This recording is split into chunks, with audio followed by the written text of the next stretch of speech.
2025년 8월 24일 주일, 주일과 함께하는 생명의 큐티 시간입니다.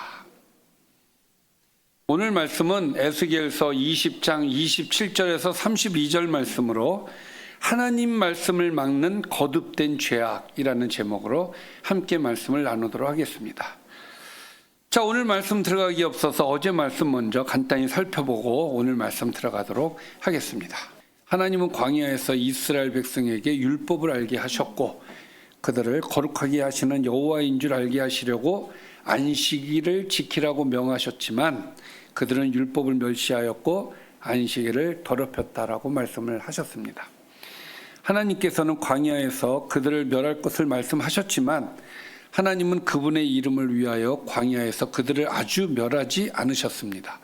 또 그들의 자손에게도 우상을 섬기지 말고 율법을 따르라고 명하였지만 그들도 반역하여 율법을 지키지 않고 안식일을 더럽혔습니다. 하나님께서는 이번에도 하나님의 이름을 위하여 심판을 유보하셨습니다.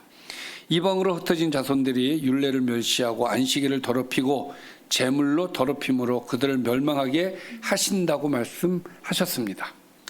그러니까 20장의 내용을 보면 과거에 조상들이 잘못했던 점들을 상기시키는 이야기죠. 첫 번째는 애굽에서 있었던 가증한 일들, 그 다음에 이 말씀은 어제의 말씀인데 광야에서 있었을 때 광야의 1세대, 광야 1세대가 하나님 앞에 잘못한 점, 그게 뭐예요? 율법을 멸시하고 안식일을 더럽혔다. 그 다음에 광야 2세대 이야기죠. 후반부는 광야 2세대가 조상들을 따르지 않아야 되는데 그 조상들이 하던 걸 그대로 본받아서 똑같이 했다는 거예요. 그래서 안식일을 더럽히고 율례를 멸시하였다라고 하는 것이 이 과거 조상들이 잘못했던 점을 에스겔을 통해서 말씀하시면서 상기시켜 주는 거예요. 여러분, 역사는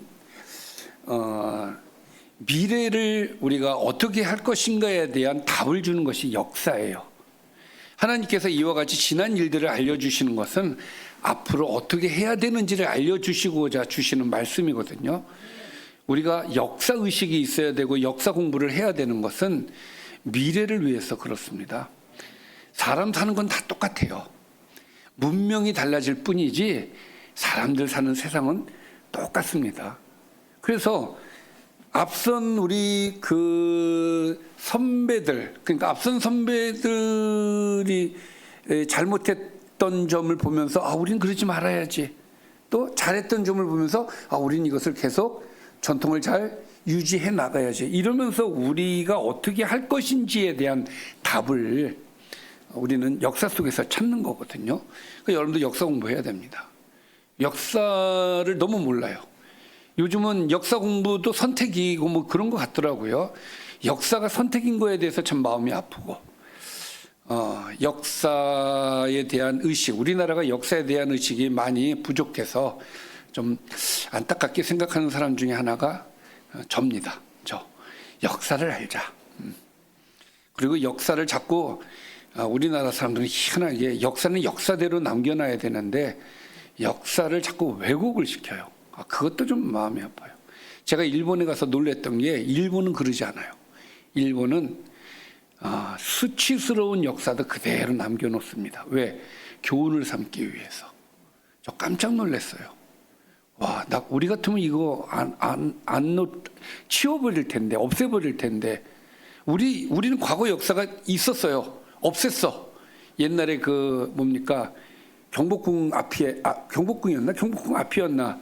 그 옛날에 일본 놈들이 이렇게 만들어 놓은 거라고 해가지고 그걸 없애는 그런 일이 한번 있었죠. 난 그런 것도 잘못하는 거라고 봐요. 그건 그거대로 그냥 남겨놓고 새로 짓든지. 그래서 역사의식을 우리가 과거의 일본이 우리에게 어떤 행동을 했는지를 알려주는 것도 나쁘지 않다. 그게 수치라고 해서 가리는 것은 역사를 가리는 겁니다. 저는 그런 의미에서 역사는 역사대로 좀 남겨놓는 게 좋다라는 생각을 하는 사람인데, 하나님께서도 과거의 잘못된 역사를 보여주시면서 정신 차려라, 지금 그 말씀하시는 거거든요. 자, 그러면 지금까지 애굽에서 잘못했던 거, 그 다음에 광야 시대에 1세대, 2세대가 잘못했던 거, 그 다음에 이제 무슨 얘기가 남았을까요? 그렇죠. 가나안 땅에 들어가서 잘못한 말씀이 오늘 말씀이 되겠습니다. 자, 뭘 잘못했는지 또 한번 볼까요? 자, 그런즉 인자야 이스라엘 족속에게 말하여 이르라. 주 여호와께서 이같이 말씀하셨느니라. 너희 조상들이 또 내게 범죄하여 나를 욕되게 하였느니라. 자, 이 27절 이전에는 광야 세대의 이야기였어요. 자, 근데 그 이후의 말인데, 그 이후의 말씀을 주실 때 이스라엘 족속에게 말하여 이르라. 뭘 말합니까? 너희 조상들이 또 내게 범죄를 하였다. 그러면 여기서 말하는 너희 조상들은 누굴까요?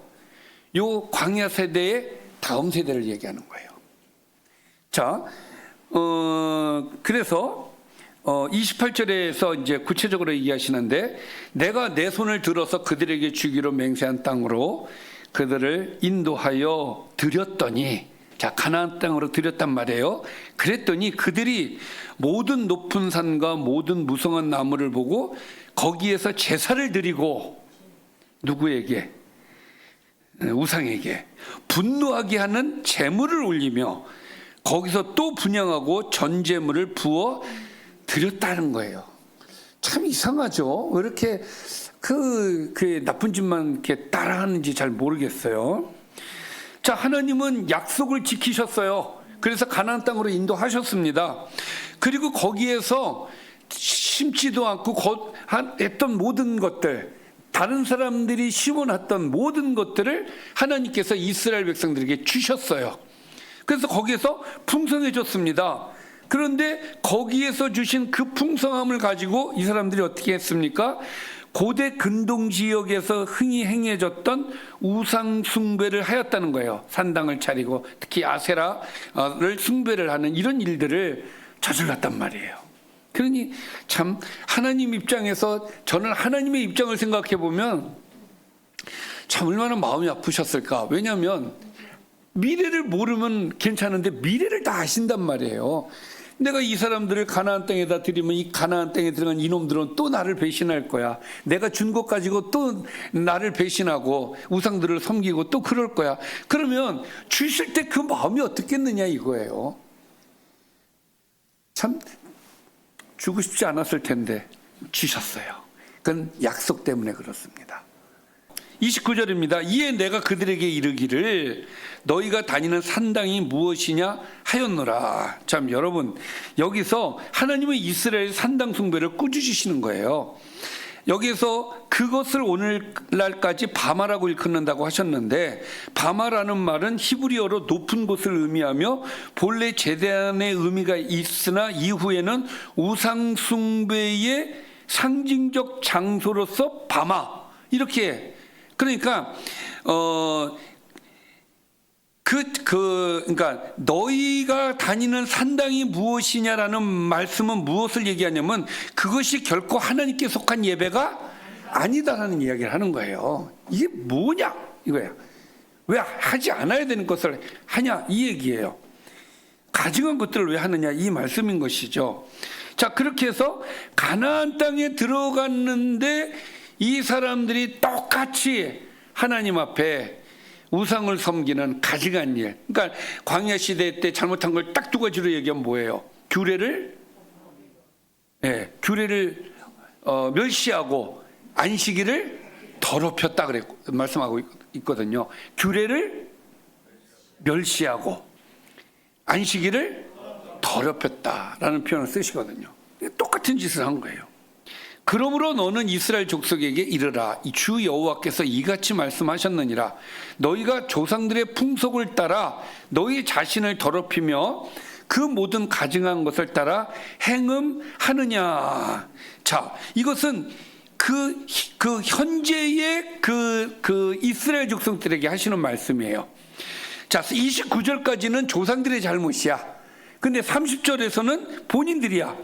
하나님은 단도직입적으로 백성들을 책망을 하시는데 조상들의 풍속을 따라, 그러니까 조상들이 잘못한 것을 그대로 따라 행음, 우상숭배죠. 자, 행음 하느냐라는 것이죠. 그 모든 것을 따라서 행음하느냐. 그러니까 책망을 하시는 거예요. 왜 너희들도 똑같이 그러느냐 이 얘기예요. 뿐만 아니라가 여기서 나와야 돼. 뿐만 아니라 너희가 또 너희 아들을 화제로 삼아 불 가운데로 지나게 하며, 왜 이거는 계속 나오는지 모르겠어요. 인신제사. 오늘까지 너희 자신을 우상들로 말미암아 더럽히느냐? 이스라엘 족속아, 너희가 내게 묻기를 내가 용납하겠느냐? 주 여호와의 말씀이니라. 여러분들 이 말씀은 여러분들 이해를 잘 하셔야 되는데, 지금 30절부터 31절까지의 말씀은 무슨 얘기냐면은, 조상들이 잘못한 것을 너희가 알매도 불구하고 왜 너희들도 똑같이 그런 행동을 하느냐, 이 이야기예요. 그러면서 나한테 와서 묻는다 이거예요. 20장 시작할 때 장로들이 와서 에스겔에게 물었다 그랬잖아요. 그때 하나님께서 묻는 것을 뭐 한다 하셨어요? 거부한다 그러셨죠. 그래서 자, 너희들이 우상을 섬기면서 형식적으로는 나한테 와가지고 묻는데 이것을 내가 용납을 할 수가 있느냐, 그 얘기. 안 듣겠다 이 얘기예요. 무슨 얘기냐면, 행음하는 그 모든 것들을 다 정리를 하고 그리고 와서 물어라 이 얘기입니다. 가증한 건 할 것 다 해가면서 이놈도 섬기고 저놈도 섬기면서 나한테 와서 묻는 것은 가증한 일이다라고 말씀을 하시는 것이죠. 그래서 이렇게 말씀하시죠. 내가 나의 삶을 두고 맹세하노니 너희가 내게 묻기를 내가 용납하지 않는다. 다 정리하고 그리고 나한테 와. 그럼 내가 대답해 줄게. 이 말씀인 거예요. 그러니까 여러분, 우리가 하나님 앞에 기도할 때 기도 응답이 없을 때 이런 문제도 있는 거예요. 우리가 올리 하나님만을 바라보는 것이 아니라 양다리를 걸치고서 하나님 앞에 묻는다면 하나님은 거기에 대해서 응답하지 않으신다 이거예요. 그러니까 철저하게 하나님이 우리에게 원하시는 것은 거룩한 백성이에요. 오직 나만 바라보나, 하나님만 바라보나, 하나님의 말씀대로만 사는 그런 백성을 하나님이 원하시는 겁니다. 자, 얼마나 하나님께서 이것을 강하게 얘기하시면, 나의 삶을 두고 맹세하노니 내가 용납하지 않는다. 백날 물어도 이건 소용이 없는 거예요. 자, 그러면서 너희가 스스로 이르기를 우리가 이방인 곧 여러 나라 족속같이 되어서, 지금 흩어져 있잖아요. 그렇죠? 목석을 경배하리라 하거니와, 우상을 섬기겠다는 거예요. 이 멀리 타향살이를 하면서 그곳에서도 우상을 섬기겠다고 하니 하나님의 마음이 찢어지는 거죠. 그러나 하나님께서 이렇게 말씀하십니다. 너희 마음에 품은 것을 결코 이루지 못할 것이다. 하나님께서 책임지시겠다는 거예요. 그럼에도 불구하고 이끌어 주시겠다는 거예요. 이건 은혜죠. 자, 오늘 말씀 여기까지입니다. 자, 오늘 말씀 좀 정리해 보겠습니다. 이스라엘 조상들은 하나님이 주신 가나안 땅에서 우상을 섬기며 산당에서 제사를 했습니다. 포로로 잡혀간 이스라엘 족속도 조상의 풍속을 따라 가증한 일을 행하며 행음했고, 심지어는 아들을 불에 지나가게 해 제물로 바쳤습니다. 이에 하나님은 그런 행위를 버리지 않고 이스라엘 족속이 묻는 것에 대해서 결코 용납하지 않는다라는 것이 오늘의 말씀이 되겠습니다. 자, 오늘 말씀을 가지고 몇 가지 묵상 포인트를 찾아보도록 하겠습니다. 나는 혹시 겉으로는 하나님께 묻고 기도하지만 속으로는 여전히 세상적인 욕망과 우상을 붙잡고 있지는 않는가? 이게 문제란 말이에요. 두 번째, 하나님께 나아갈 때 내 기도의 목적은 과연 하나님께서 받으실 만한 것인가? 자, 기도의 목적이 하나님의 목적과 같아야 돼요. 그런데 지금 이 장로들이 와서 묻고자 하는 건 뭡니까? 앞으로 어떻게 되나요? 그냥 단순히 그거예요. 앞날이 궁금한 거예요. 하나님을 뭐 의지하고 뭐 이런 거 없어요. 그냥 앞날이 궁금한 거예요. 이런 마음으로 물으면 안 된다 이거예요. 하나님이 죄와 타협하지 않으신다는 사실이 내 신앙생활에 주는 도전은 무엇인가? 여러분, 신앙은요, 죄와 타협하지 않는 겁니다. 그래야 하나님께서 우리의 기도를 들으십니다. 나는 하나님 앞에서 거룩하고 순결을 지키기 위해서 어떤 결단을 내리고 있는가? 정말 내가 거룩한 백성이 되고자 어떤 열정을 가지고 하나님 앞에 서 있느냐? 그것이 여러분들이 하나님 앞에 할 수 있는 말이에요. 나중에 하나님 만났을 때 너 어떻게 했어? 그러면 하나님 저 이렇게 했습니다. 이 할 말이 있어야 된다는 거예요. 그 결단이 여러분들이 할 말이 되겠습니다. 자, 마지막으로 5번째, 나는 죄악 가운데 있으면서 또 하나님께 응답을 기대하는 신앙의 모순을 갖고 있지는 않는가? 이들처럼 죄는 죄대로 지으면서 하나님 응답해 주세요. 절대 안 합니다. 응답하지 않는다고 하셨어요. 이거는 모순이에요. 이런 모습으로 기도하는 것을 버리라고 하는 그런 질문이 되겠습니다. 기도하겠습니다. 살아계신 아버지, 하나님의 율법을 멸시하고 안식일을 더럽혔던 이스라엘 백성들을 하나님께서 책망하시면서 나는 그와 같은 너희들에게 너희들의 기도, 너희들의 물음에 나는 응답하지 않겠다라고 말씀하셨습니다. 하나님, 우리가 온전히 하나님의 백성이 되었을 때, 거룩하고 신실한 하나님의 백성이었을 때에 하나님은 우리의 기도를 들으시는 것을 오늘 한번 또 말씀을 통해서 깨닫게 됩니다. 하나님, 우리가 거룩하게 되게 하여 주시고 늘 하나님 앞에 신실한 모습으로 서 있어서 세상에 있는 모든 것을 끊어버리고 오직 하나님만 바라보며 하나님께 나아가는, 하나님께만 기도하는 우리 꿈이 있는 교회 성도들이 될 수 있도록 인도하여 주옵소서. 예수님의 이름으로 기도드리옵나이다. 아멘.